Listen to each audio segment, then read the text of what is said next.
What's up, everybody? It's your boy, Mr. J. Hill, and we're back with another Power Mix. Give it up for that, yeah!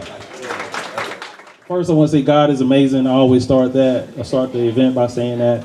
I always thank my wife and my son. My wife has been a little ill over the past couple of weeks, so I just, she's really, really upset that she couldn't be here tonight. She's been to all of the Power Mixers, and so, baby, I know you're gonna see this on film and everything. So I love you. Get well. We almost there. I got you. You know what I'm saying? You ain't gotta worry about nothing. I got you, baby. I love you. All right. Then a couple of things I want to do.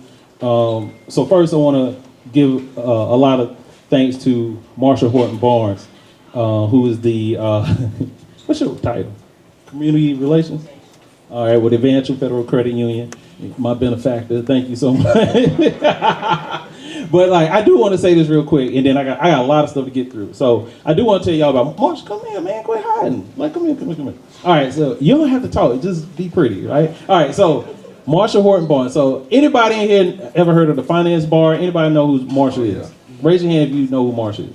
All right, perfect room. All right, so Marsha Horton Barnes, about 10 years ago, it's 2025, 2015, Marsha went viral before viral was even a thing.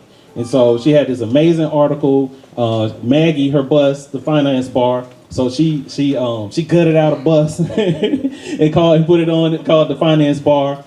Did an incredible interview in Forbes, right? And she blew up. And so Marsha has been getting money for so long that the bank called her and said, hey, we want you to come work for us.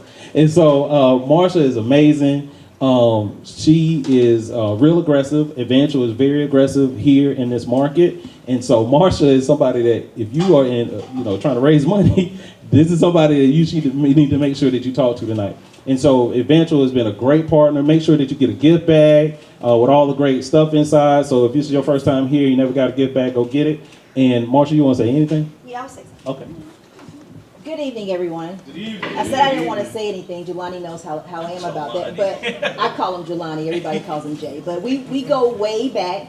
And when I started doing this work with Evangel, Jelani was one of the first people back in 2014, 2015 that I feel like gave me a real boost with the Finance Bar. So I'm just a believer that you sow back into people that have sowed back into you. But I also believe in what he's doing. Evangel is a new credit union to the Charlotte market. They're based out in the Valentine area, Pineville, Matthews Road.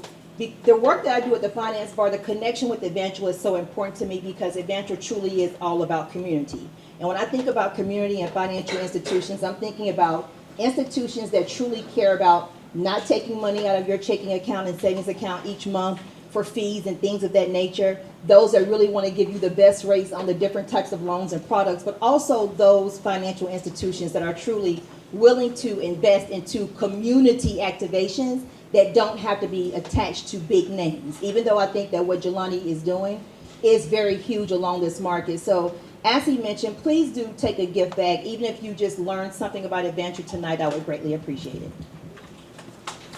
Y'all give it up for Marsha.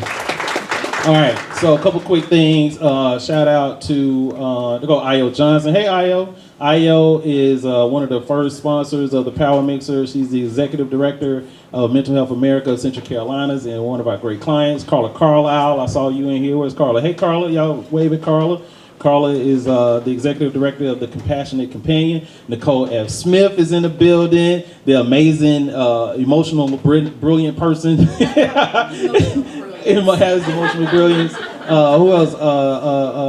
What's Bobby? Bobby Robinson. Bobby Robinson, Millie CEO Summit. He's coming back. He's gonna say something in a minute. Any other Brain Trip clients in here that I don't see? All right, cool. All right, I want to do something real quick. Where is Anicia Gilmore? Nene. Oh, hey, Nene. All right, so I want to say something. This is my best friend. This is Orlandis Gilmore. And we have been best friends since 5th grade. And we are not in 5th grade anymore. And, when I was sick last year, I've told this story how I was in the bed for like 30 days. And Gilmore, I call him G. G was one of the main people he was the person actually, that made me get up and go to the hospital, go get checked out. And everything that I've done since I was in Atlanta and in Charlotte, he has always invested in me. He's always supported me. And this is my brother. Blood cannot make us closer. And I love you, dog. I just wanted to say that, man, in front of everybody. I appreciate everything you've done for me, okay? All right, give it up for Orlando Gilmore. All right, let's get this done real quick. Shout out to Ray. Where's Sahad? Sahad is one of our sponsors tonight as well. Sahad Washington with Ray. Shout out to Nicole F. Smith as a gift bag sponsor. Our Legacy Studio, Millie CEO Summit, the Alliance Center for Education, Aspire Community Capital, and of course, I said Bobby Robinson. All right, now let's do introductions real quick. Harold, you started off, and pass the mic. Perfect. All right. So, good. I guess it's evening. Good evening. Oh, this mic is good. That sounds great. That sounds amazing. All right. Good evening, everybody. My name is Harold Hughes. I am new to the Charlotte area as of last June. For the previous 5 years, my wife and I and our two little Leos lived in Austin, Texas, where I ran my tech company while she pursued her PhD. Since then, she secured her PhD. I shut down my tech company, and now I'm in the area helping entrepreneurs understand how to navigate this system. And so, having raised millions of dollars, spent a decade in corporate America, I have a good balance and perspective on how to do this thing. And so, I've been building my company, Infinite Capital. It's infinite without the I's, so you think about that. It's less I, more we, and I like to focus on social capital. So I consider myself a social capitalist, and I'm here to chat and see what everyone else on the panel has to say. Greetings, everyone. I'm Desmond Wiggin. I am from Charlotte, right? So been able to see the ecosystem really evolve over the last few years, pre-COVID to now. Very interesting dynamic there. By day, I'm the CEO and founder of Battery Exchange. We're democratizing access to mobile energy, information, and resources.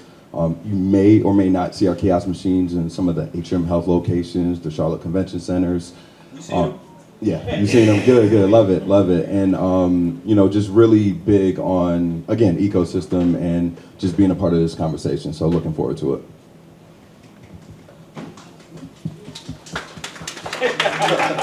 Volunteer applause. Dr. Shantae Williams, Dr. Shantae in these internet streets. I am the CEO, the global CEO of Black Pearl Global Investments. I have 3 venture capital funds, one with Black Pearl Global, just closed one with Equilibrium Impact Investments, and launching one with Velosin Capital, collectively representing $500 million in VC dollars on our way to $1 billion. And I'm also the first female general director of Opera Carolina here in Charlotte. I'm also, which collectively means I am the only Black female and person of color to run an opera company in the world. And I'm also a Charlotte native, so he is a social capitalist. I call myself a capital activist.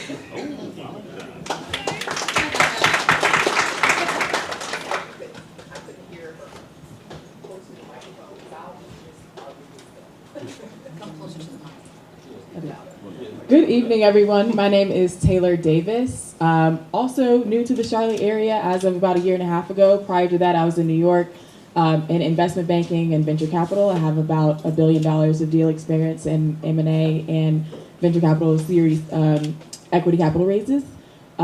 Still kind of in that space. I wear a dual hat. I'm a founder of Trudy, which is twofold. So who here likes to travel and eat? Perfect. Well, we are live on the App Store, so if you download Trudy, we are a platform where we use our personalization engine and AI to make sure that wherever you are, you have recommendations for restaurants that are custom to you. So not like, not to name names, but not like, Google Maps or like Yelp that are more public, more generic. We assign personas to each user. So you download, you get your persona, and then you get your custom recommendations in the app. So if you have an iPhone, we are available on the App Store, and that's Trudy, Troodie.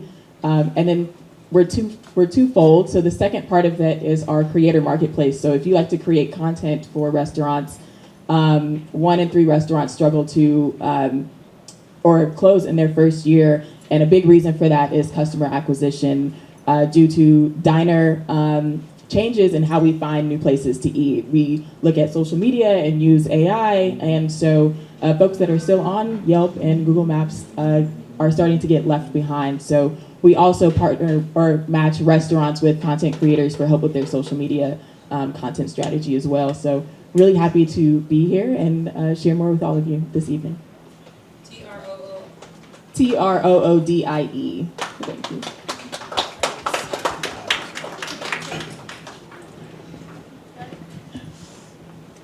Check, check.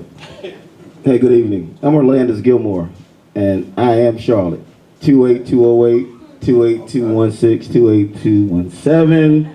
This is home, and this is amazing to hear the entire panel talk about ecosystems and community. Born and raised in Charlotte, worked at Duke Energy 25 years, went up the ranks in corporate America and digital transformation. Worked on a $6 billion integration with Duke Energy and P1 Natural Gas. And if you paid a natural gas bill or power bill, I probably messed up your bill. Like I ran that. So technology is who I am. I am currently self-retired 2.5 years ago to bet on myself with my co-founder, Irvin Sloan, with Navigating Gray.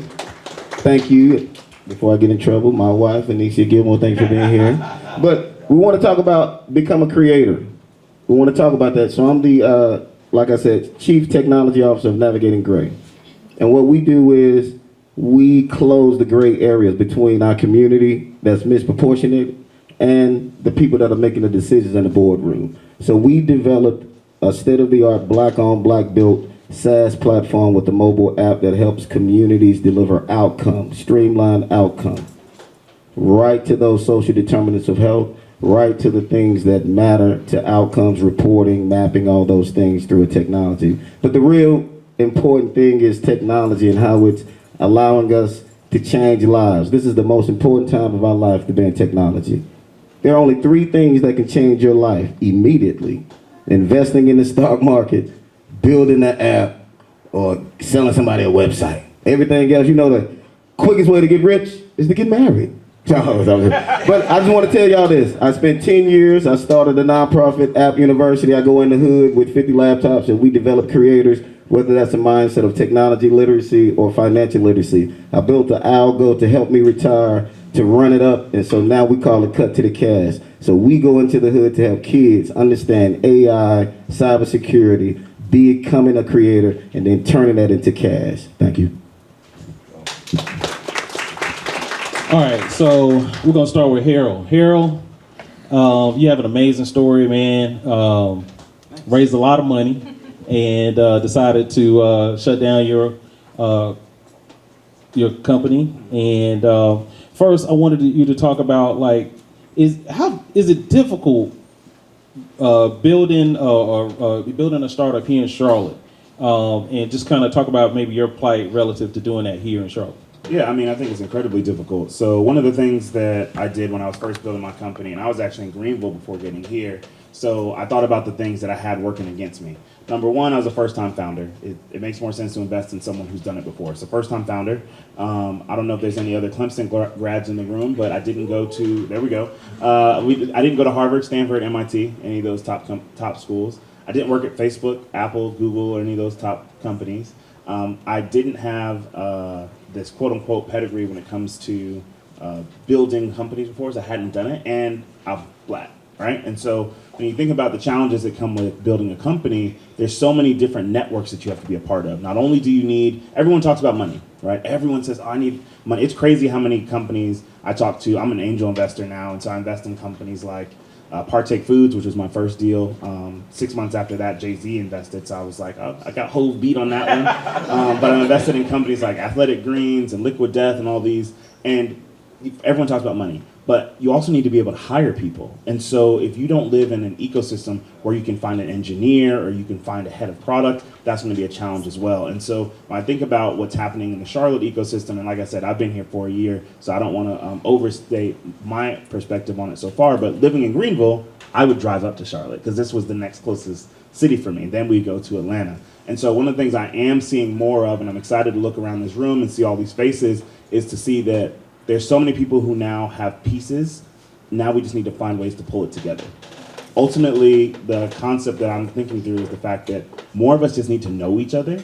Ultimately, I think there needs to be more emphasis put on mastery when I was hiring at Bandwagon, which was my company, I would say, if you had free time, how many of you would spend time on something that you're bad at so you can get rid of that weakness? Versus how many of you spend time on something you're good at to become really, really good at it? And I never hired anyone that spent time on their weaknesses.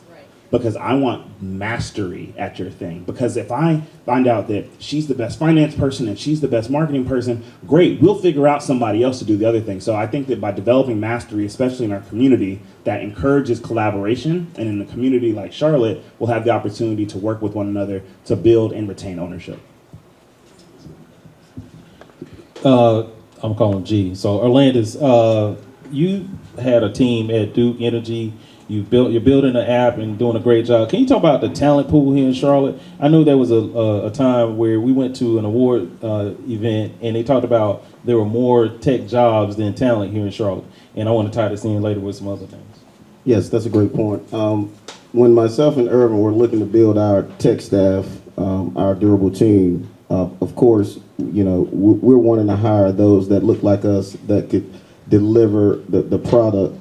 But what we saw was there's a lack in that type of expertise. So specifically building AI agents, specifically building a Next.js database type application, which are somewhat simple. And so that's where you see that there's a big gap. And so never think that there's, you know, not an opportunity because of AI, because people still need to prompt and do more than prompting, because there's more to AI than prompting. And so never think that there's a loss of jobs or ability. It's just shifting in another fashion, shifting in another position, shifting in another occupation. But there's a big lack in finding that talent, which led us to want to develop that talent. And most companies try to do so as well. Dr. Shante, I hear you talk about community all the time. I was watching an interview and you were talking about the community. Can you describe the ecosystem here in Charlotte and the community here, like a state of the union relative to how where we stand right now relative to just how we work with VCs, investors, and the founders and the startups? Like, what is your sense of where we are right now currently? My bad. Well, Desmond might be a nicer answer to this. My honest appraisal of it is it's a lot of fragmentation. I think there's a lot of pseudo experts. I find Charlotte to be a lot of people who call themselves investors who aren't investors, who've never written a check. I find a lot of people who are seeking investment that aren't investable. I tend to find people who use the language of ecosystem, but ecosystems have to work together. An ecosystem in the biological sense means everybody is interconnected. And in an ecosystem, there might be the lion, the king of the jungle. Anybody who's seen The Lion King knows that the lion might be the leader of the pride, but everybody has a function. So if any part of the ecosystem collapses, it all collapses. And right now in the venture or investment space, we have a lot of folks that if a couple of people thrive, people feel like they've done their job. And that's actually not how ecosystem works. So for me, banks have a place in a truly thriving entrepreneurial ecosystem. CDFIs have a place, VCs have a place, angels have a place, family-owned businesses have a place. Everybody actually has a place in a thriving ecosystem. None of them are better than the other. Startups in any given spot, there is no, oh, this one is better. You know you have a thriving ecosystem when, yes, you have, starter grants. And then that leads to a larger opportunity. And then that leads to an actual investment. I made a speech one time that said, in the Charlotte market, we will get $15,000 to debt. A business cannot survive on $15,000 micro grants. I ran a business where just the payroll every other week was $73,000. What is $15,000 going to do for my employees? Give them pizza? And when I said that, people were aghast, right? But it's not that I was talking about, when we talk about thriving Black businesses, when we talk about thriving small businesses, that's what happens in a fragmented ecosystem. You're talking to a subset, right? Or you're talking to the 101. But if you want a business that's going to be making $1 million, I can't do very much with a $5,000 grant, right? If you want my startup to actually make it past year one, you're going to have to give me more time than just, the first few whatevers, right? So in our ecosystem, it's still early. I think the investors have to be more patient with true startups. I think banks, when they offer programs, have to be more honest about what they aren't going to invest in, which is startups. That's not their place in the ecosystem, right? I don't need people to fill out this application, right? You're not going to get the money. I don't invest in startups, right? Don't give me a whole seminar on business capital and then run my personal credit. That's not how it works, right? But that's not where you are in the ecosystem. I think when we all work together in an ecosystem, that's where I tell you, VCs invest in this kind of business. Banks invest in this kind of business, right? Family-owned businesses are suitable for this kind of capital. And frankly, business owners, if you do not know how to run a business, which means I have a thing that I sell to people, which are my customers, and they keep coming back, if you don't actually have a tangible product someone wants to buy, none of these people are going to give you money. And that's how an ecosystem works. And that's what I keep finding that's not happening in the Charlotte market, which is why a lot of our thriving startups end up in Atlanta, in Houston, in DC, in the Silicon Valley. And that's not to say Charlotte won't get there, but until we have that honest conversation about where things are really going, we will have a few people that make it, and the rest of us will have to piecemeal it and figure it out. Taylor, I want to talk to you and Desmond about just your journeys relative to fundraising. Yeah, Papa Willie. So, but can you talk about your plight thus far? I think you're a little earlier in the stages than maybe Desmond. Can you talk about what it's been like for you to fundraise and things here in Charlotte? Yeah, absolutely. I can echo a lot of what Dr. Shantae has said. In the earlier stages, and we're in the earlier stages at Trudy. We just launched on the App Store about a week ago, so very new in that, but have been building for a while, and have had to go at the pace of the micro grants that we've been getting, and the I think journey to accessing venture capital in this city has been a long one thus far. I mean, first of all, we don't have a ton of true venture capital firms in Charlotte. So in raising a full, pre-seed round, I have had to go out to, other cities and have conversations elsewhere.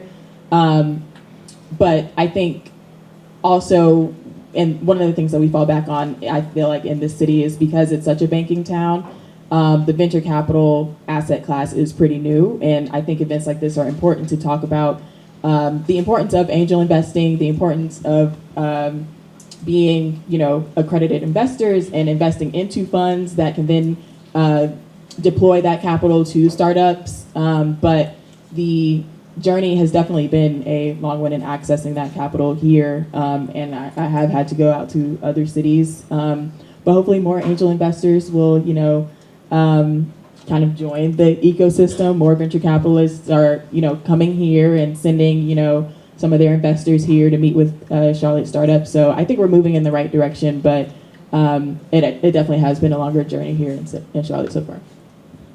Sorry, G. My bad, G. Des, you and I were at lunch a while back, and I was asking you about your journey as far as how do you go and raise funds for your business? And you were very candid, like, bro, I got to move around the country to make this happen. And so you survive. Like you're thriving and and making your way. So can you like give a little bit of game on how you've been able to do that, like, and why you've chosen to still be headquartered here in Charlotte? Yeah.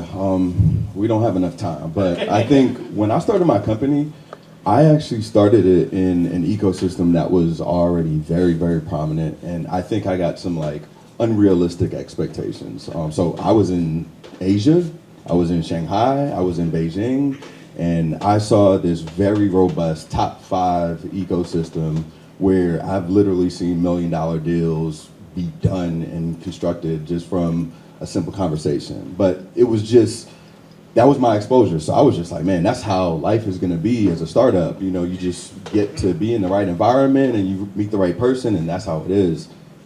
Fast forward, move back to the States and, start to obviously build my business here because my family's here, my network is here. And then, I think for me, I've always looked at things that work for me, my business, and my personality, my brand. The whole pitch circuit that you do as a founder, being on this stage, being on that stage in the beginning stages, that's cool. But you get burnt out from that. But again, you need that $10,000.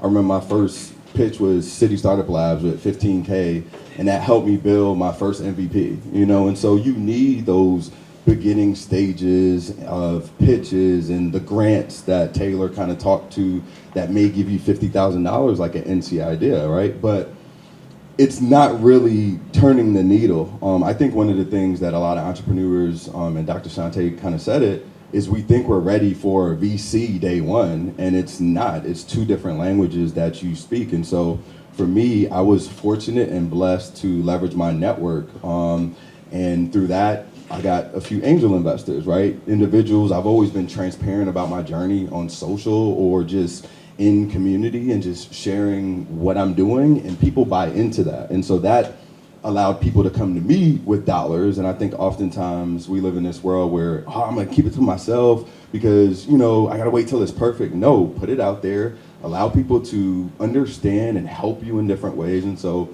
doing that for many, many years, and then just always trying to find a way to be resourceful. Then I moved into a world that everybody was telling me not to go down with crowdfunding. We crowdfunded. We raised like 115 grand in a matter of 6 weeks, which was unheard of. And all I did was went to individuals that went to school with me, people from my church, people from my network. And instead of looking for $50,000 and $100,000, it was, hey, you got 250, you got 500, you want to be a part of this like next phase of like advanced technology and educate. For me, it was always educating my community on what it is to tech invest, because this is not real estate. It's very different. The returns take a little bit longer, and so a lot of that for me was the educational aspect. And then I got to the point where, again, the narrative that has already been spoken is there's not a lot of, VC dollars here. And so what I had to do is I had to go to different cities. But what I did do in Charlotte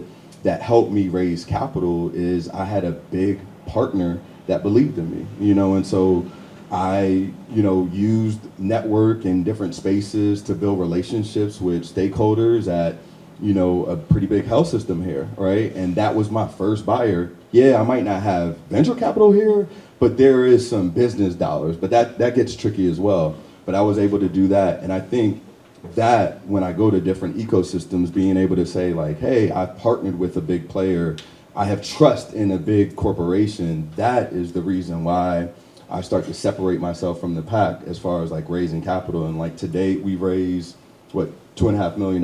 We're doing another 2 million to, further expand. And honestly, that's not even enough for what we really want to do.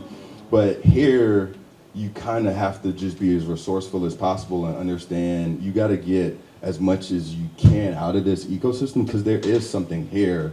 It just looks very different, And so the last part that I would say is, I think it is important to look at other ecosystems and spend time there. Spend time in Austin. I spend time in Nashville. I spend time in Chicago, and just really see what works in these ecosystems so that you could come back and just say, hey, I saw this here and there might be an opportunity here. Or again, maybe I go to Chicago for one thing and I do something else in Charlotte. So I think living with realistic vision as a founder is the ultimate just opportunity for you to continue to grow. And that's how as I self-reflect on like capital raising, that's how we've been able to do it.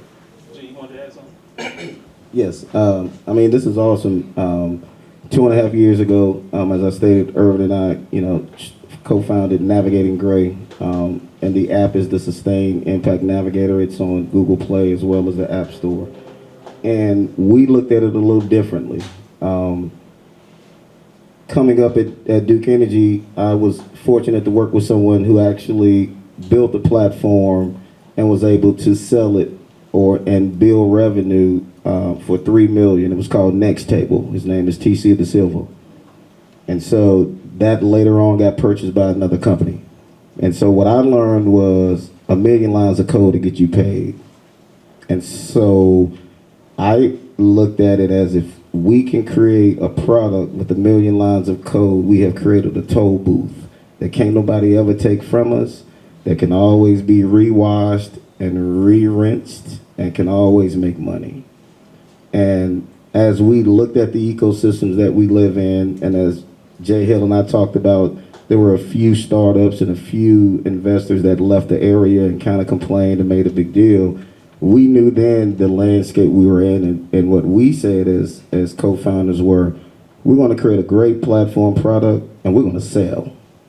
And so to everyone's point on the panel, it's not the ecosystem of investors or VCs, but it's an equity ecosystem that will build partnerships, to Mr. Wiggins' point, and in some cases that long-term relationship and residual income kind of builds your baseline so that you can sustain and expand. And on the point about getting money and not getting money, we know if someone gave us money, we wouldn't know what to do with it, honestly, right? Because when you get that infusion of cash, now you have to truly be very prudent with it. So we've always been very thoughtful about how we ask for money when we went out to try to raise, and that's why we hadn't done it yet. But to your point, we're learning from you all, and it sounds like we can still partner and learn more.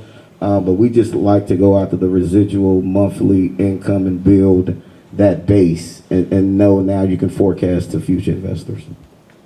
All right, I'm gonna try to do this real quick. All right, so from each of you, so a couple things. Harold and Desmond, I've heard you talk a lot about, just the challenges, emotionally relative to being a founder and building a company.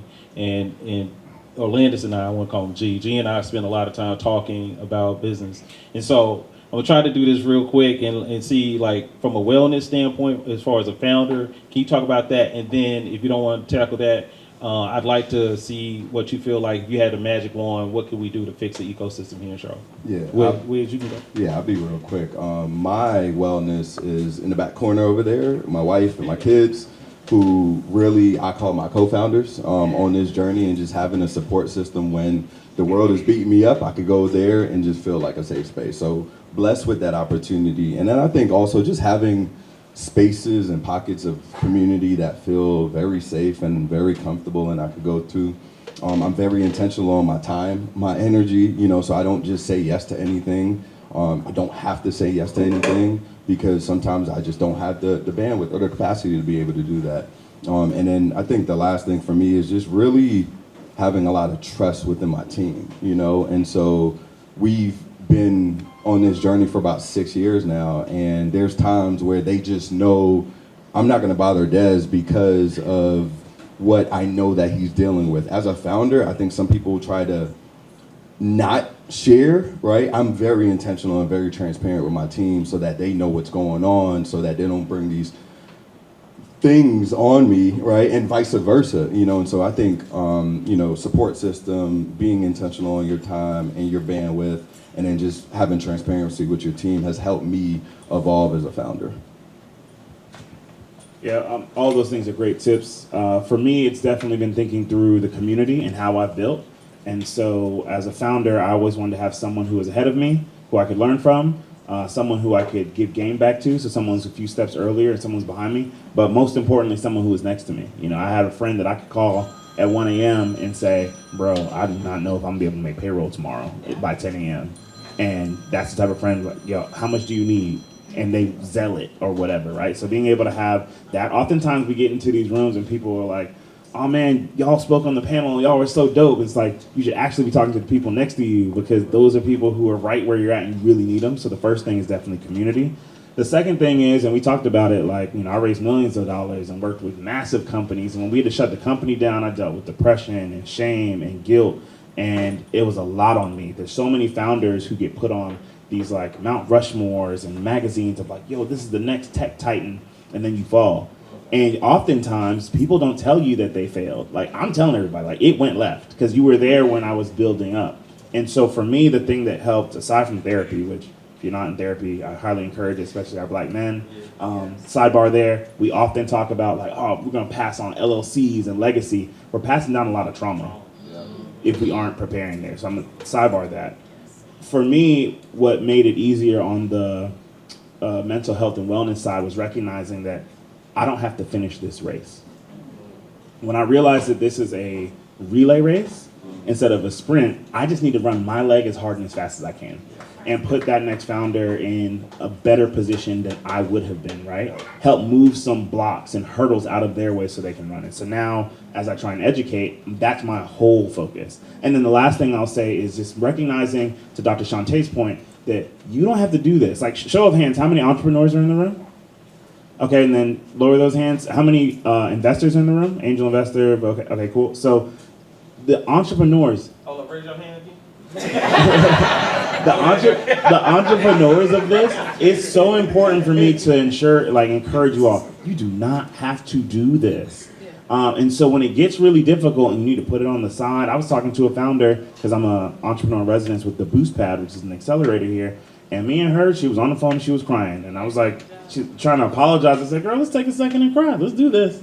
Because it's important to note that you don't have to do this. And so recognizing you don't have to be the entrepreneur. You could be employee number 2. Yes. You could be employee number 20. Yes. You can be the person working at Truist that green lights a pilot. You can be a high net worth individual that says, I'll pay full price for this 70% product, but I'm gonna give you feedback. So each of us, to Dr. Shantae's point, must play a role in it. And once I realized I didn't have to put all that pressure on myself, I was able to navigate life a lot lighter and a lot easier.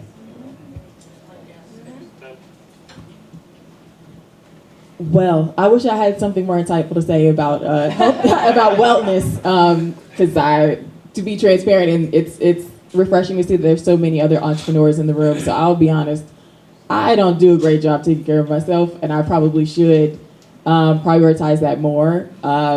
I think, especially coming from the culture of investment banking, where you're working 80 to 100 hours a week, I've kept that kind of culture for myself, or expectation for myself. So I just kind of work all the time, and I do need to carve out more time for, taking care of myself, because especially in the earlier days, I do have a small team, but so much of the business is the founder in the early days before you have a large team around you. So I do need to prioritize that more, just for full transparency. I got a special question for Dr. Shantae. So, G, you answer that question real quick, and then I'll get to Shantae. Well, it's tough. I mean, I think you lose sleep, you want to be great, and you beat yourself up. But at the end of the day, you just know you got to pick yourself up. So at the end of the day, this is what you chose. And if you chose it, then you might as well be it. So it's awesome. Cool. All right, Dr. Shantae, I need some real game. All right. You said that a lot of these startups aren't investable. All right, so like, what's Dr. Shantae's like top 5? Or I've seen you do all of the pitch breakfasts. I saw Desmond holding a check for like 75 grand. I was like, okay. So can you tell us, like, if there's a startup, anybody got a startup in here? Anybody trying? All right, cool. What do they need to do to be investable for somebody like you who put money in companies all the time? First things first, have a product that people want to buy. Have a business. That is the hardest thing for people to honestly get into their bodies. You have to have a business. He said, maybe, in my opinion, the most profound thing. The cheapest form of capital is revenue. Literally, make your own money. I will make the worst investor joke ever because everybody makes it on my side of the table. The second best day of your life as a business owner, is the day you bring in your investor. The best day of your life is the day you get rid of your investor. Why? Because that is an extra person in your business. First, if you want to attract an investor, make some money. I have a customer. This customer keeps coming back to me over and over and over and over again. If you want to get a bank loan, guess what they're looking for? A customer who is coming back to you over and over and over and over again. That is the first and foremost thing, because the only thing an investor is looking for is, how am I going to get my money back? That is the only thing investors are looking for. So that entire pitch deck, market, potential, exit opportunity, all of that, the only question I am asking you in 700 different ways is, how am I going to get my money back? And actually, as fast as possible. The difference between the bank and a VC is, how much of that money do I want back? The bank is asking for a steady amount with simple interest, and they're going to get out of your life as soon as you pay their amount back. A VC is asking for 10 bands or 100 bands. You know, I'm asking for a whole lot back because I'm coming in before you actually have that customer who's coming back repeatedly. That's why that early traction matters. That's why you're making all these predictions. And then at the end of the day, that's why I'm telling you, if you have a business that people actually want, investors like me, I invest, generally, we start early, but we are moving later and later. Later stage, why? Less risk. I will write you a bigger check if it's less risk. Why? Because I know I can get my money back. And yes, I may get less return, but everybody loves to use Facebook, right? Oh, they were the early investors in Facebook, right? And then they made $11 billion because they were, right?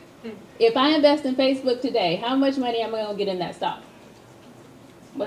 Anybody know what the return on that stock? Yeah, it ain't going to be as much as if I had put $50,000 in when they were the Facebook and they were only advertising to college students, right? No, it's not the same. I actually know one of the guys who was the first investors in Crocs, right? He put $50,000 in Crocs. And you know why he did? Because his wife brought him, he said, I saw the ugliest shoes ever. And she said, invest in those. And he wrote the check. And to this day, he says, guys, listen to your wives.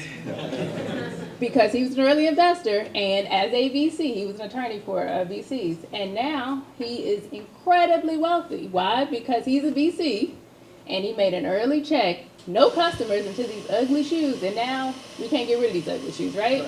But there was no customer at the time, right? So if you want to be investable, have something people want. That means talk to more than your mama and say, is this a good idea? Do some market research. Actually do a Google search. Actually go out and make sure you are in building something that people want. It's got to be more than just your small group of people. Also, a lot of what people think VCs want is something that's a t-shirt brand, or I love family-owned businesses. They make a lot of money, but that is not VC investable, right? That's going to be a lifestyle business that honestly I love investing in, but that's a different kind of investment for me. When we talk about VC investment, we're talking about me putting in $100,000 to get out a whole lot of money, millions and millions and millions of dollars. That means I'm looking for something that's going to scale across countries, right? Not across the state or not across the city. So when you're building something, I gotta be thinking, does this work for Nicole and Bobby, and then the person on the other side of the country, and then the other side of the world? So when you're building those products, and I'm saying investable, I'm talking about how can you scale up quickly and your costs aren't moving proportional to what you're putting in. If you literally have to put in $1 to get a customer every single time, that's not me. That's the bank, right? So these little things mean your business has to move with me. So these are little tips and tricks, but at the end of the day, number one, have something people want to buy. And then we can work out the rest, okay? Awesome, awesome. Y'all give it up for the panel, everybody. All right, so this next panel, we're going to touch on AI a little bit. And so we got two amazing panelists, and it's going to be a little bit of a fireside chat a little bit. All right. And so first, Travis and Anovia, I want y'all to just introduce yourselves. Travis, you go first. Okay, I'm Travis Barnes Roberson, originally from Lancaster, South Carolina. Now reside, of course, 803 always is in the building. Not Lancaster. It's not Lancaster. If you're from Lancaster, it's Lancaster. But Lancaster, we'll take it on the corporate level. Attended Claflin University, illustrious Claflin University in Orangeburg, South Carolina. Currently a professor at Central Piedmont Community College in the Communications Department, specifically public speaking. I love it so much. Currently a PhD candidate, a veteran, a ethical social manipulator, and an experienced curator for the Remote Sway business that my husband and I started together. Awesome. We got one. Oh, we got one. Yes. Hey everyone, I'm Enovia Bedford, the founder of VetDeck, which is a multicultural marketing agency and technology platform that helps you make better decisions about who you pitch to for event sponsorship. And one of my clients is Google. I am North Carolina's Grow with Google coach, so that means that Google has appointed me for the state of North Carolina to help small businesses grow and scale. So any related Google questions, whether it's analytics, ads, Gemini, I am your person. All right, Travis, you can kick it off. All right. So you work with a lot of students, and I just want you to give, this might be a little bit off the cuff, but can you kind of give me a state of how students are relative to AI, how they're using AI right now? Like, what's the culture right now that you're seeing? The culture that I'm actually seeing, what surprised me, was they don't know. They don't. They get that they can prompt it, go on ChatGPT, these apps or anything, to kind of be like, write a paper for me. Like, that's the most that they'll think of. And I'm like, well, there's many platforms that you can use. So really, with students, I'm almost educating them on AI, even though in my mind, you were born with it. It's kind of like the .com bubble. We had that era, the social media era when it became a thing, and now y'all are really at the forefront of AI. AI is almost meant for y'all, but they don't know how to work it. One, or ethically know how to work it. Two, they're like, what all can this thing do? And I'm almost like, what can't it do?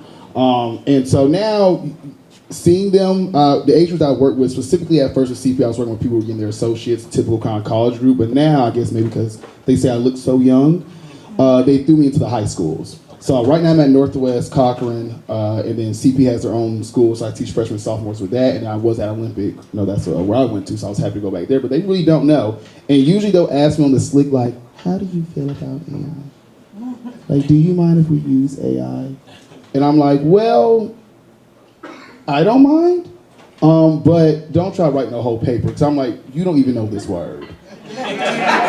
Like, you don't know, like, and I've tried it with a student, so I read the paper, like, oh, this is a great word, and I said the word in class, and they was just like, so I'm like, does anybody here know how to spell? They're like, well, where'd you get this word from? Well, you wrote it, baby. So really, I feel like anything is just, they don't know, but they really want to learn, and they understand that it's more prompting a text, something technology-wise, they're prompting it to get something back, and that's the most that they really know about it. Anovia, speaking of don't know, there's a lot of things that we do not know that you can do with Gmail. I saw a video the other day, and I saw you do a scheduler on there. I was like, I didn't know you could do that. All the people sending me Canly and all that kind of stuff. All right, so can you just kind of start with all the amazing things, what you do every day, and what you some of the tools that we should know about? Yeah, so who uses Google Workspace? I want to see all the hands up. Who uses Gemini? Don't fail me now. Okay, because usually this is where everyone fails me. So Gemini is a suite of Google tools. So it's not just our generative AI. So Gen AI makes new, right? You put an input in and it gives you something new. Gemini is across the platform. So Gemini is in your Gmail. How many of you like that nudge feature? When you need to follow, I love me a good nudge. I love a follow-up. I love all of the tools that we have. And there are just so many levels, especially when it comes to your business profile. Now, if you own a restaurant, you can take a picture of your menu and have it automatically upload to your business profile. Depending on which service you're in and your profile is set to, there are so many tools inside that you can utilize for free, like your business profile, you should be utilizing it just like you use a lot of your social media, right? So when was the last time anybody posted on their Google business profile? Y'all don't be posting on it.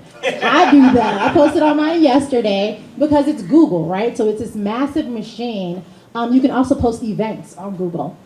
This was not posted on Google. I know. It's free, and what happens is that the algorithm picks it up. So it was like a random day, I think it was like Earth Day, and I was looking for something for my son, and because this one small event had it on their business profile, it came up first before any other event.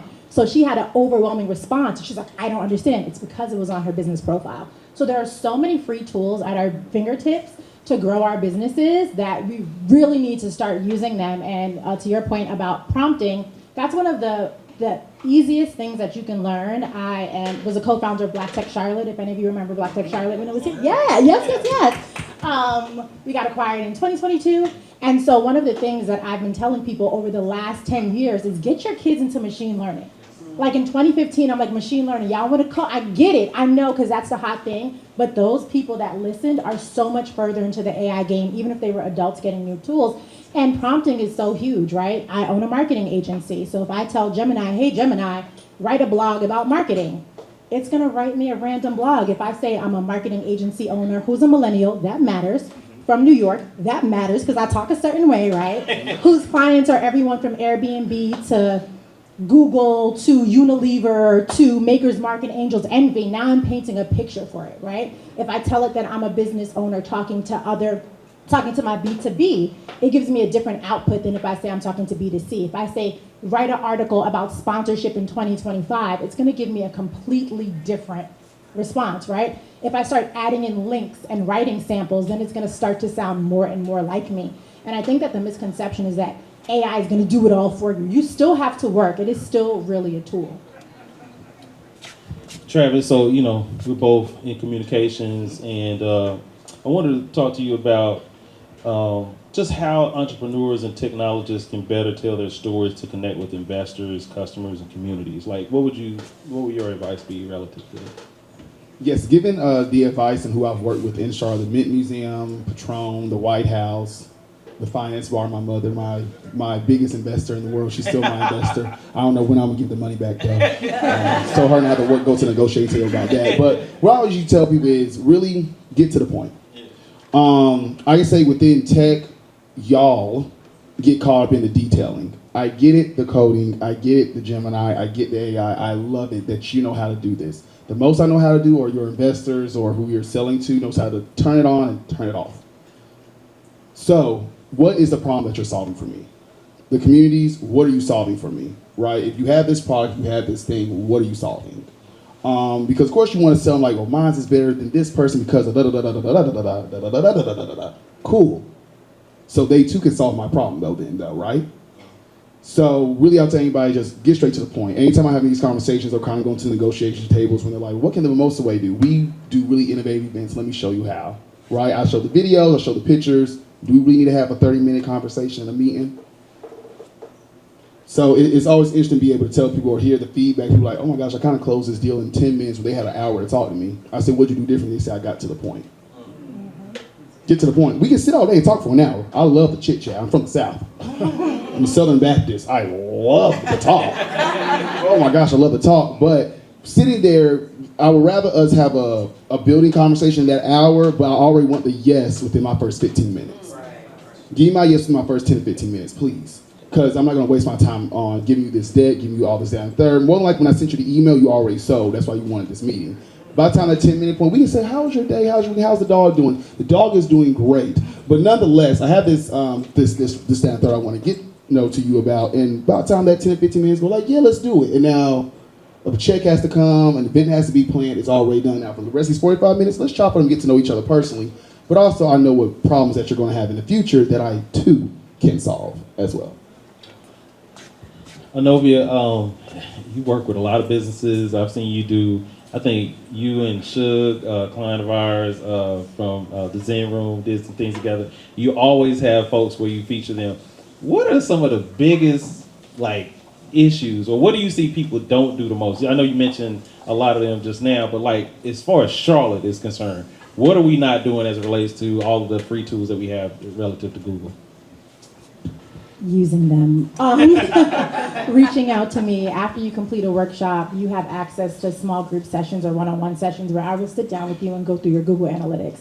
I will go through your ads and tell you exactly why they're not working. Now, if you want me to create your ad strategy, that goes into my agency and there's a different fee for that.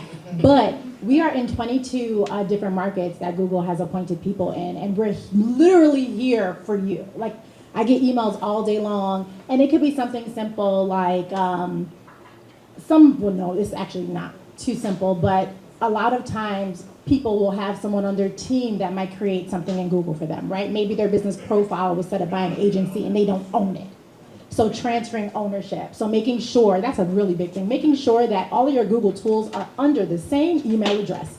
If everybody did that, I would not talk to so many people a month, because that is the biggest thing that I'm solving. So definitely utilizing, showing up for the workshops, coming ready to work, depending on how many people. It is a real working session. I've had people leave with their full marketing strategies for the next year, and we just tweak it. I've had people leave with 30-day social media plans. So it's really just showing up, connecting, stay connected, and using the tools. I find a lot of times with technology, we'll start something, right? So I'm gonna fill this out, and then the parts that say optional, y'all be filling that in.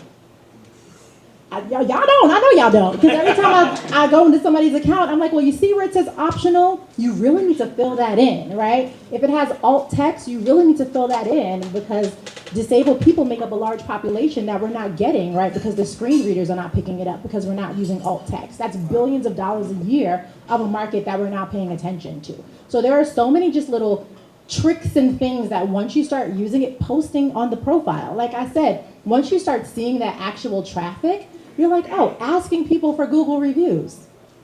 Like something as simple as that will really get you some traction. And as entrepreneurs, sometimes you're like, I don't want to do this no more. But it definitely helps when you start seeing those results. Thank you. All right, Travis, from your perspective, teaching the next generation, what communication skills do you see as most critical for success in today's tech-driven workspace? Digital literacy. Digital literacy. Me teaching all age groups, I'm always surprised when I ask the simple things. Teaching public speaking, they have to have presentations. I will say, upload your PowerPoint or give me a link. Why am I getting PDFs? Why are you sending me a PDF? And you would think, like, people should know this. Like, people should know these things. And PDFs old?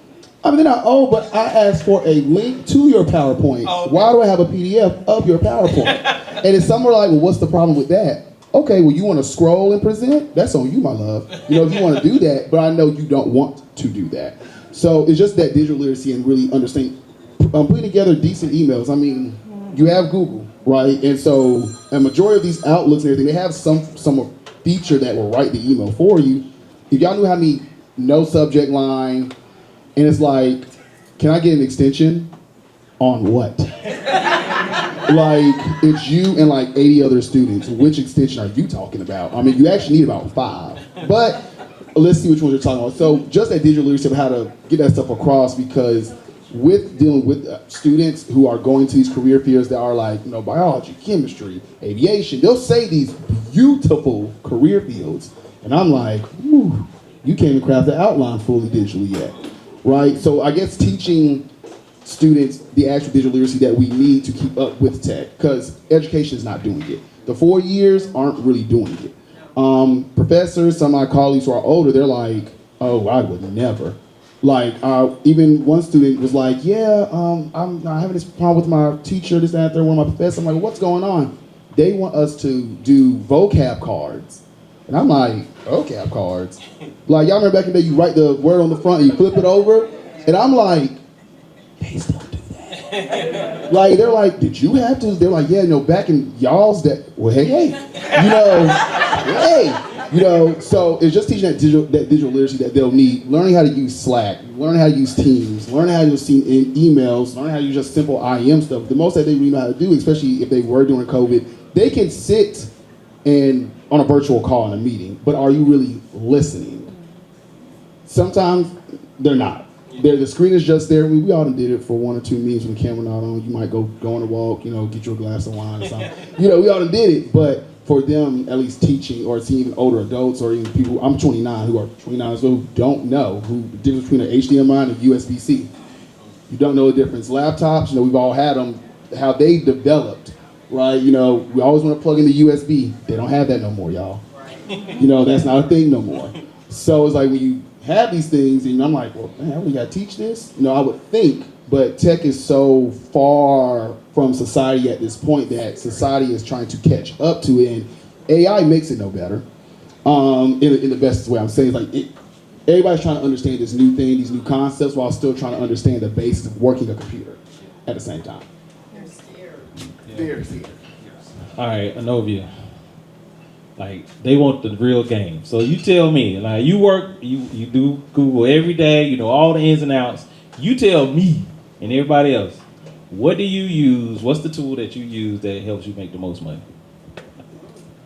Gemini. I do everything in my Gemini for the most part. Between Gemini and Notebook LM is another one of our What's tools. that? So Notebook LM is another AI tool that we have. It is very cool. If you have not gotten to Notebook LM yet, please do. There's a feature that you can upload everything about your business, and it'll create a podcast episode of 2 professionals. You can decide if you want, 2 men speaking. Say what now?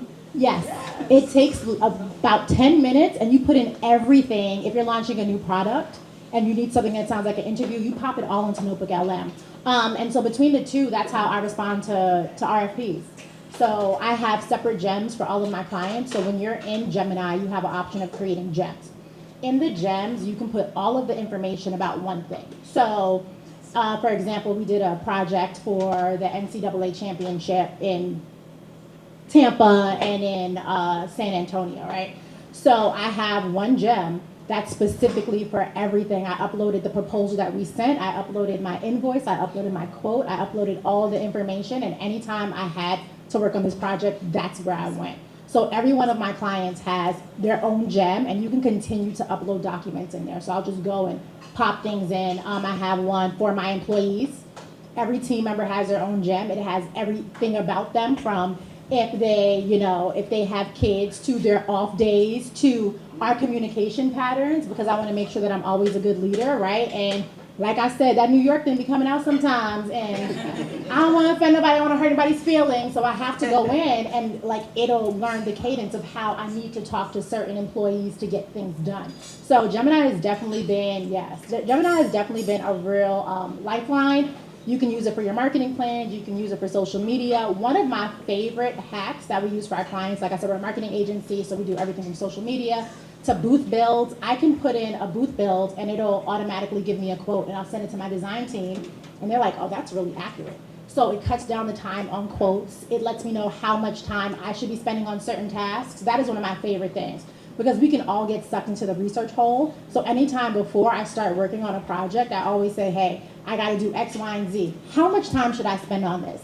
And I block that time off on my calendar, because you don't wanna spend 40 hours doing something that should take 10, right? So that's one of the things I love to use it for.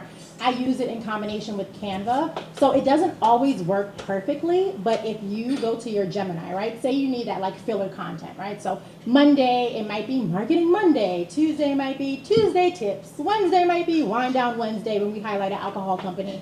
Thursday might be statistics. I couldn't find another T word. Friday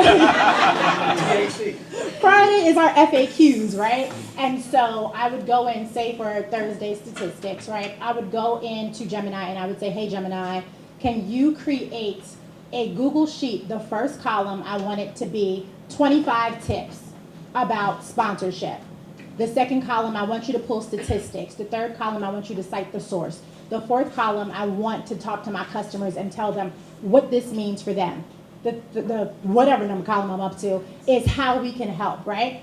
So it pulls the information and it'll put it directly into a Google Sheet. So now I have 25 lines of content. You go into your Canva and you use the bulk tool and you create a template. You create that template and then you import those 25 lines. And you have 25 pieces of content that all you have to do is edit. So sometimes we'll have a space for a picture. So what used to take us hours to do, we can do in less than 2 hours. We can create a full month of content for clients. So there are definite hacks. Take that one with you, because everybody always has trouble with creating social media content. We don't know what to post. At least you'll have some kind of filler content that you can just kind of, make sure that you're still in the algorithm. All right, last question for both of you all. All right, so there's a lot of folks with some kids that might go to CPCC. It might be some adults that's going to CPCC. What would you say as far as Charlotte and what you've learned, just kind of assessing all of the students, like what's something that we all need to work on? Like what should we, like if I got a friend of mine that got a student going there, like what should I be telling them right now relative to tech? I can say one, look if somebody's or saying if a child is interested in tech, really help them with the research and help them understand what tech can do in a good way and a bad way. With AI specifically, a lot of my students, I tell them get the certifications in AI, get ahead of this machine, even though it feels like it's far away, but get ahead of it, right? Learn it, get the certifications, go, because these companies, they'll hire you, the whole fear is our kids are not going to have jobs because AI is going to come in and steal them all. I'm like, well, in a sense, I get it, but teach your child how to run that AI then. Your child wants to work in medical field and maybe wants, if coding is taken up by AI, your child should be able to learn how to code a bot that can do coding.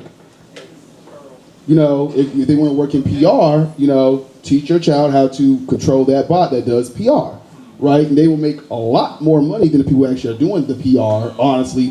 And honestly, the product itself, it may make some, but they can make so much more.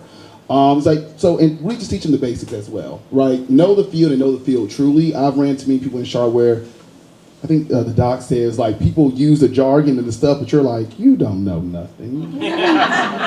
You don't know what you are talking about. So I say when it comes to that younger generation, teaching them that, get ahead of this stuff. I feel like all of us had those classes you can do with digital literacy, middle school, high school. We kind of was anybody gonna do all that stuff. But in actuality, the 2, 3, 4 kids that actually went to those classes, I've been seeing them on Instagram woo, you went to Paris again?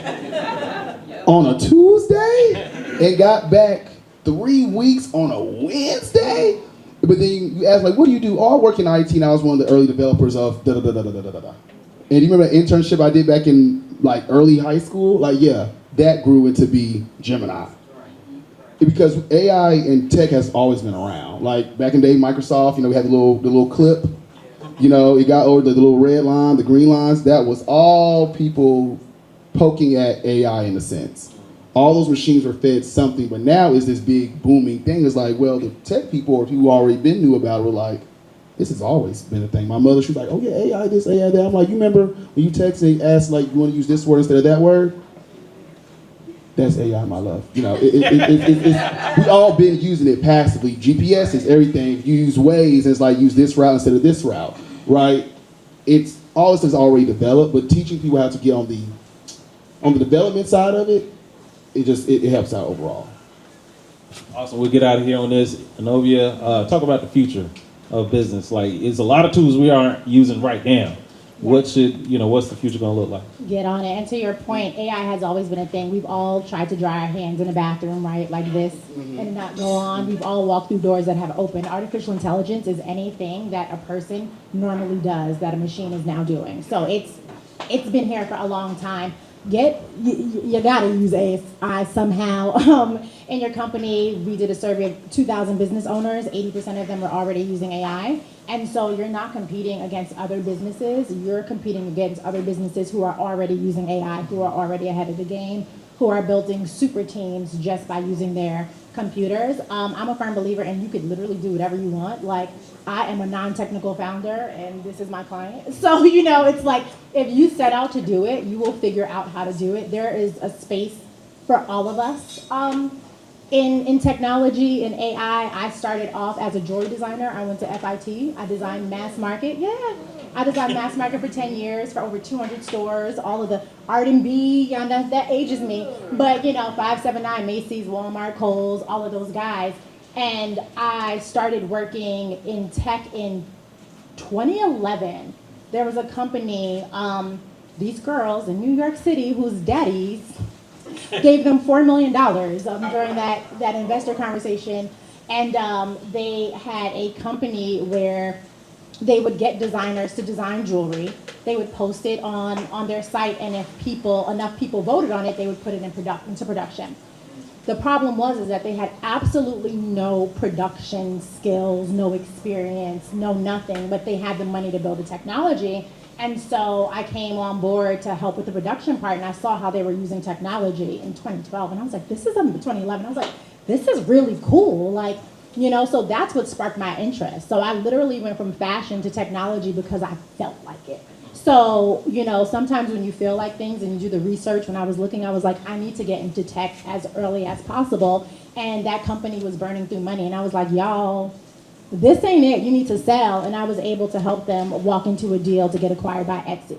So when I say you can do whatever you want to do, like if you have the idea, just start implementing it, see how you can use technology, and don't stop. Y'all give it up for the panel, please.